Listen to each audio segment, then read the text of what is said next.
શું ક્યારેય વિચાર્યું છે કે એક સાદું હસવું કોઈના જીવનના ઊંડામાં ઊંડા રહસ્યો ખોલી શકે? ચાલો આજે એક એવી જ અદ્ભુત વાર્તામાં ડૂબકી મારીએ, સંતના 3 હાસ્યની વાર્તા. જુઓ, કોઈનું સ્મિત એની પાછળ શું શું છુપાયેલું હોય કદાચ આપણે ક્યારે વિચારતા પણ નથી. પણ આ વાર્તા એક એવા સંતની છે જે માત્ર 3 વાર હસ્યા, અને એમનું દરેક હાસ્ય એક મોટા વેપારીના જીવનની આખી વાસ્તવિકતા બદલી નાખવાનું હતું. ચાલો આ રહસ્યની ગાંઠને સાથે મળીને ખોલીએ. આપણી વાર્તામાં છે ને 2 અલગ અલગ દુનિયા એકબીજા સાથે ટકરાઈ છે. એક બાજુ છે એક ધનવાન વેપારી જેની દુનિયામાં બધું જ છે, સંપત્તિ, સુખી પરિવાર, ભવિષ્યના સપના. પણ બીજી બાજુ છે એક સંત જેની દ્રષ્ટિ આ બધી માયાજાળની આરપાર જોઈ શકે છે. એમને માટે તો આ સંપત્તિ એ દેવું છે, પરિવાર એ તો દુશ્મન છે, અને ભવિષ્ય એ તો બસ કર્મના ખેલ સિવાય બીજું કશું જ નથી. તો વાર્તાની શરૂઆત થાય છે 3 રહસ્યમય હાસ્યથી. અને આ હાસ્ય એક એવા વેપારીના જીવનને હંમેશા માટે બદલી નાખશે જે એમ માનતો હતો કે એની પાસે બધું જ છે. પણ શું ખરેખર એવું હતું? તો પહેલું રહસ્ય એ શરૂ થાય છે વેપારીની નવી અને ભવ્ય હવેલીના બાંધકામ સ્થળે. વેપારી ત્યાં ઊભો છે, છાતી ગજગજ ફૂલેલી છે અને પોતાના કામ પર નજર રાખી રહ્યો છે. અને પોતાના અહંકારમાં એ એના રંગકામ કરનારાઓને સૂચના આપે છે, કે છે એવો ભવ્ય રંગ વાપરો કે મારા પરિવારને 7 પેઢી સુધી ફરીથી રંગકામ કરાવવાની જરૂર જ ન પડે. બસ આ જ ક્ષણે ત્યાંથી પસાર થતા એક સંત આ બધું સાંભળે છે અને જોરથી હસી પડે છે. કોઈ કારણ વગર, અચાનક. વેપારી માટે આ પહેલું રહસ્ય હતું. આ સંત કેમ હસ્યા? સારું, વેપારીએ હાસ્યને ભૂલવાની કોશિશ કરે છે અને પોતાના કામમાં પાછો લાગી જાય છે. હવે આપણે સીધા પહોંચીએ છીએ એની દુકાન પર. પણ રહસ્ય એનો પીછો છોડવાનું નહોતું. ત્યાં અચાનક એક ગભરાયેલો બકરો પોતાનો જીવ બચાવવા માટે સીધો એની દુકાનમાં ઘૂસી જાય છે. એની પાછળ પાછળ એક કસાઈ આવે છે અને કહે છે, આ બકરો મારો છે. સોદો માત્ર 100 રૂપિયાનો હતો. એક જીવની કિંમત.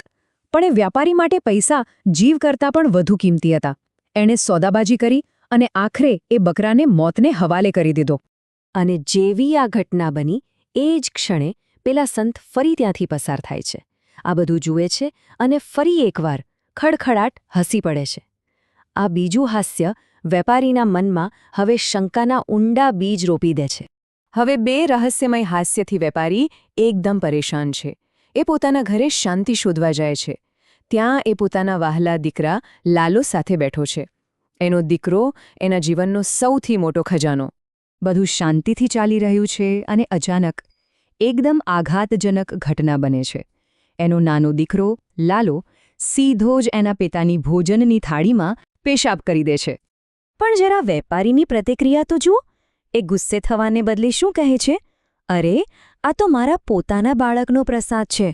વિચારો તો ખરા, જે માણસે 100 રૂપિયા માટે એક જીવ ન બચાવ્યો એ અહીં આ અપમાનને પ્રેમથી સ્વીકારી રહ્યો છે. અને બરાબર એ જ ઘડીએ પેલા સંત ત્યાંથી પસાર થાય છે અને ત્રીજી અને અંતિમ વાર એ જ રહસ્યમય રીતે હસે છે. બસ હવે વેપારીની સહનશક્તિનો અંત આવી ગયો હતો. હવે વેપારીથી રહેવાયું નહીં. એ સંતની પાછળ દોડ્યો અને એમને રોકીને પૂછ્યું. એના અવાજમાં હવે ગુસ્સો, મૂંઝવણ, જિજ્ઞાસા બધું જ હતું. તમે વારંવાર મારી સામે જોઈને કેમ હસો છો? સંતે એકદમ શાંતિથી જવાબ આપ્યો અને એમના શબ્દોએ આખી વાર્તાને એક નવો જ વળાંક આપ્યો. એમણે કહ્યું, હું તારો ભૂતકાળ, વર્તમાન અને ભવિષ્ય બધું જ જાણું છું, એટલા માટે જ હું હસું છું. પછી સંતે એક પછી એક રહસ્ય ખોલવાનું શરૂ કર્યું. પહેલી વાર હું તારા અહંકાર પર હસ્યો. તું 7 પેઢીની યોજના બનાવી રહ્યો હતો, પણ તને તો એ પણ ખબર નથી કે આવતીકાલે સવારે શું થવાનું છે. તારા આ અજ્ઞાન પર મને હસવું આવ્યું. અને પછી આવ્યું બીજું સત્ય. એવું સત્ય જે વેપારીના પગ નીચેથી જમીન ખસેડી નાખે. સંતે કહ્યું, પેલો બકરો જેને તે માત્ર 100 રૂપિયા માટે મરવા દીધો, એ બીજું કોઈ નહીં પણ તારા પોતાના પિતા હતા. એક નાનકડું દેવું ચૂકવવા માટે એમણે પુનર્જન્મ લીધો હતો અને આશા સાથે પોતાના દીકરા પાસે દોડી આવ્યા હતા. માત્ર 100 રૂપિયાના લોભમાં તે અજાણતા જ તારા પોતાના પિતાને મોતને હવાલે કરી દીધા. અને અંતે ત્રીજું અને સૌથી ભયાનક રહસ્ય.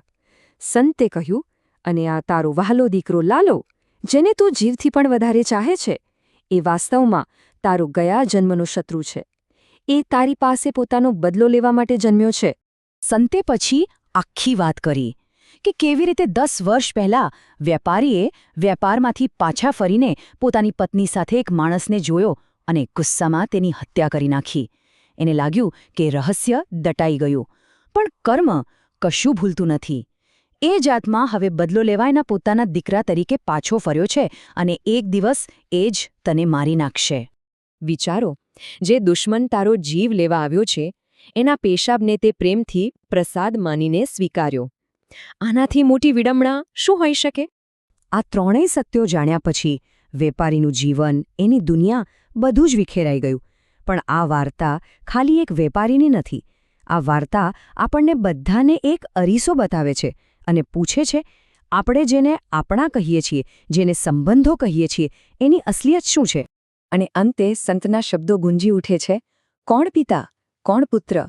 કર્મના આ નાટકીય સંસારમાં ખરેખર કોણ કોનું છે? આ ખાલી શબ્દો નથી, આ એક ઊંડું સત્ય છે. આપણા જીવનના આ મંચ પર દરેક વ્યક્તિ કર્મના દોરે બંધાઈને માત્ર એક ભૂમિકા ભજવી રહી છે. ક્યાંક આપણે એ ભૂમિકાને જ સાચી વ્યક્તિ તો નથી માની રહ્યા ને? આ વાર્તા આપણને એક સળગતો સવાલ પૂછીને જાય છે. આપણા પોતાના જીવનમાં એવા કોણ છે જેમને આપણે ખરેખર એમના સાચા સ્વરૂપમાં જોઈ જ નથી રહ્યા? કોણ દેવાદાર છે અને કોણ દુશ્મન, જે કદાચ મિત્ર કે પરિવારના મોહરા પાછળ છુપાયેલો હોય? જરા વિચારજો. આ સવાલનો જવાબ કદાચ આપણી વાસ્તવિકતાને પણ બદલી શકે છે.